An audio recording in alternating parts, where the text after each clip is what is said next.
E não poderíamos começar o seu Bom Dia Fronteira de outra forma, senão falando dos impactos das fortes chuvas deste fim de semana no Oeste Paulista.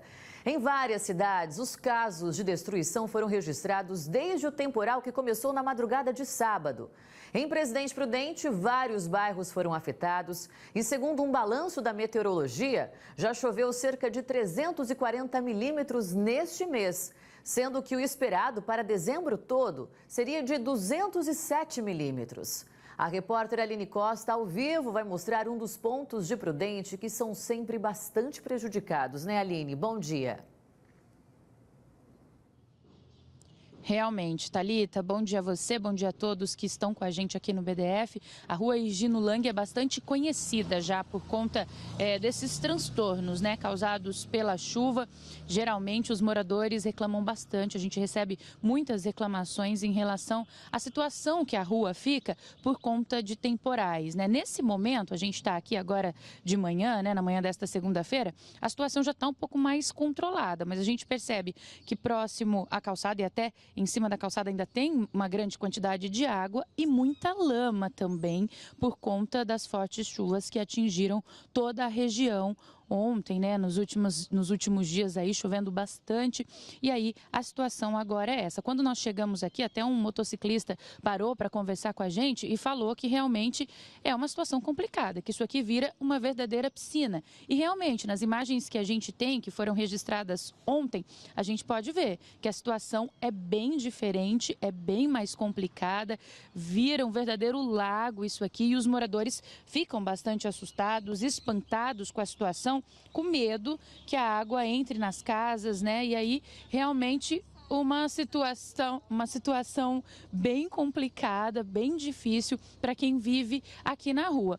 E isso, né, esse cenário causado pela chuva está presente em toda a região, em diversas cidades aqui do Oeste Paulista. A gente segue agora para falar de Oswaldo Cruz, para mostrar um pouquinho de como ficou por lá, porque realmente situação complicada. Por volta das 5 da manhã do sábado, dia 12, houve um desabamento parcial da garagem de uma residência pela Rua Japão, área central do município. A moradia foi interditada preventivamente e a família foi alojada na casa de familiares. Foram registradas também 3 ocorrências de quedas de árvores em via pública.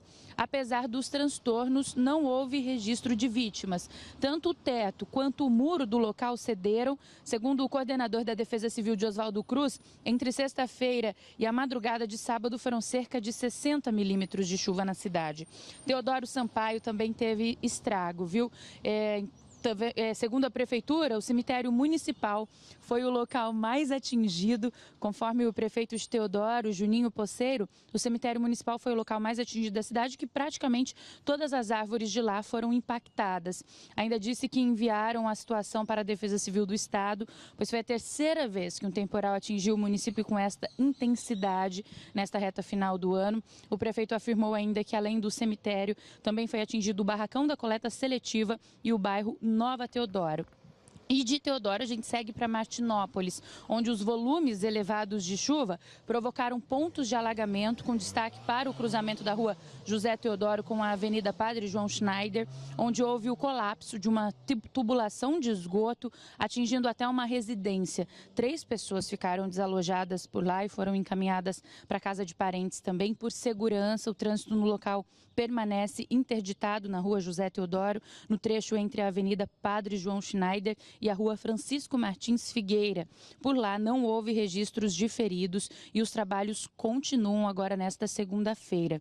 Em Piquerubi, uma carreta que estava estacionada na rua 13 de Maio, que fica no centro da cidade, ficou presa em um buraco que se formou depois que o asfalto cedeu por causa da chuva. Segundo os moradores, agora será necessário acionar um guincho para retirar a carreta do local.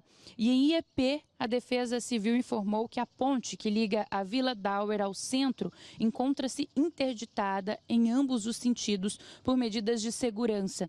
As equipes técnicas estão analisando as condições da estrutura para avaliar a retomada de tráfego. O local ficou completamente inundado. Segundo a prefeitura, bastaram cerca de 4 minutos para a avenida se transformar em um verdadeiro rio.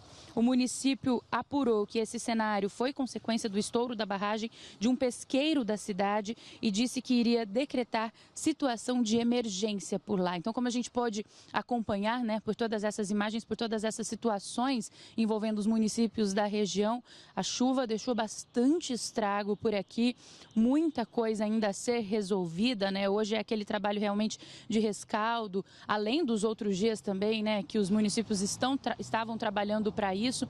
Então, realmente, situações de transtornos, viu, Thalita, que a gente vai seguir acompanhando e também atualizando os nossos telespectadores aqui nos nossos telejornais. Eu volto com você. É isso mesmo, situação difícil para muitas famílias, para muitos municípios agora com esta chuvarada toda neste fim de semana. Obrigada, Aline, por enquanto. E outros pontos aqui de Prudente ficaram alagados, um deles todo mundo sabe qual é, né? O Parque do Povo, aqui em Presidente Prudente. Recebemos várias imagens, inclusive também de outros pontos da cidade. Aqui eu quero te mostrar o vídeo que mostra Parque do Povo, então. Dá uma olhada, gente, o Parque do Povo virou um verdadeiro rio, com correnteza, inclusive, né? Olha só, muitos motoristas foram pegos de surpresa porque a chuva, ela veio em grande quantidade, num curto espaço de tempo.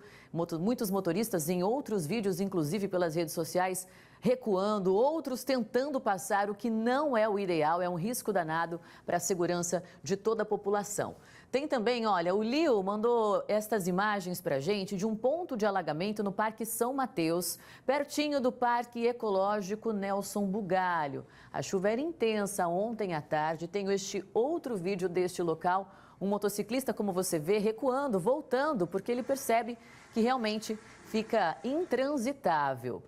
Temos aqui um registro feito também pelo Leandro, feito no cruzamento das avenidas Salim Faramaluf e Juscelino Kubitschek, aqui em Prudente. Também intransitável, muita água, não há um escoamento adequado. A gente sabe que em Presidente Prudente, assim como em outros municípios, muitas bocas de lobo estão entupidas devido ao lixo, devido a muita coisa jogada de maneira incorreta. E aí não tem um escoamento numa avenida, numa rua, quando vem um volume de chuva tão grande assim. E se você registrou toda esta chuva, lugares com alagamento, com prejuízos por conta deste temporal, pode mandar para a gente pelo nosso WhatsApp, o 981159305, ou então comentar também pelo nosso chat no YouTube, que você pode acessar em @TV Fronteira Oficial.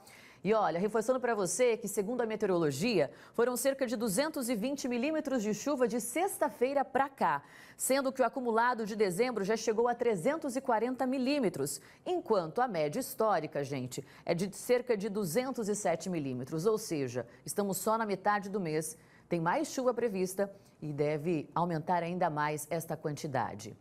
E em Rancharia, diferentes pontos da cidade foram atingidos desde a noite da última sexta-feira, deixando prejuízos que agora vão ser contabilizados. As fortes chuvas que atingiram o Oeste Paulista causaram prejuízos em Rancharia. No estádio Francisco Franco, da Associação Atlética Ranchariense, o muro que sustentava a arquibancada desabou após o temporal. Equipes da Coordenadoria de Proteção e Defesa Civil foram acionadas e estiveram no local. Esse muro, ele é um muro que sustenta a arquibancada, né?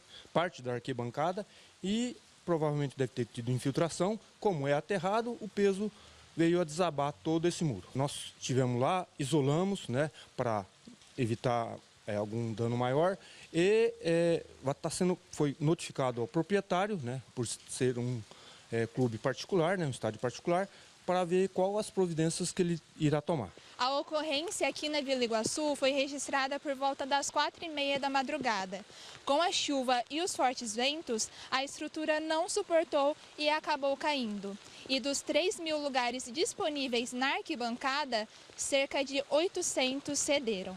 O Valdemir, de 72 anos, é caseiro do estádio e conta que se assustou com um alto barulho vindo da parte de fora da casa. Eu escutei um estralo, daqui a pouco escutei outro estralo, aí Meu cunhado veio correndo me avisar se eu tinha visto o muro cair. Eu falei, eu vi. Agora é só esperar que, graças a Deus, que não aconteceu nada com ninguém, né? Que foi na madrugada. Se fosse durante o dia, é perigoso, que o povo sempre passa beirando o muro ali por causa do sol, né? Muitos passavam a aproveitar a sombria. Outra ocorrência, também registrada no município, foi a queda de um barracão de uma granja, na estrada rural. A cobertura abrigava esterco e parte das telhas foram lançadas para o espaço que abrigava as aves. Apesar do incidente, ninguém se feriu. Esse período de chuva houve um acumulado de cerca de 140 milímetros, muito acima do limite, que é 190. E na sexta-feira, né, para cá, foi o índice maior, né, de 110 milímetros, com ventos acima de 60 por hora. E agora, em setembro deste ano, Rancharia também sofreu estragos por causa de um vendaval que atingiu o oeste paulista. Na época, os ventos chegaram a mais de 60 quilômetros por hora e a igreja matriz da cidade foi destelhada, assim como alguns prédios comerciais. E a queda de uma árvore interditou no sábado um trecho da rua Davi Cerqueira Leite, no Jardim Eldorado, aqui em Presidente Prudente. Dá uma olhada em como ficou o trecho afetado. Fica ali bem pertinho da APAI, a Associação de Pais e Amigos dos Excepcionais. Como a árvore ficou atravessada e cobriu toda a largura da rua, não teve como fluir o tráfego de veículos.